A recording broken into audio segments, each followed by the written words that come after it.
ఒక ఊరిలో ఒక వృద్ధుడు ఉండేవాడు. అతను ఎప్పుడూ నిరాశగా ఏదో పోగొట్టుకున్నవాడిలా ఉండేవాడు.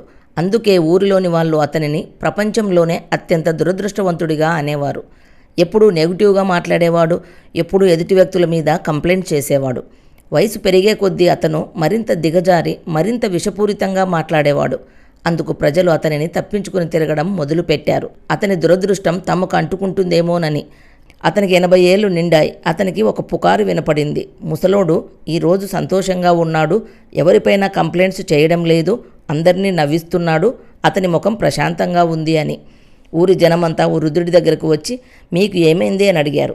ప్రత్యేకంగా ఏమీ లేదు, 80 సంవత్సరాలు నేను ఆనందాన్ని వెతుకుతున్నాను, అదంతా వ్యర్థమైన పని అని అర్థమయ్యింది. అందుకే జీవితాన్ని ఆస్వాదించడం మొదలుపెట్టాను. అందుకే నేను ఇప్పుడు ప్రశాంతంగా సంతోషంగా ఉన్నాను అన్నాడు ఆ వృద్ధుడు. అందుకే ఆనందం కోసం పరిగెత్తకుండా ఆనందంగా జీవించడం నేర్చుకుందాం ఫ్రెండ్స్. Thank you friends.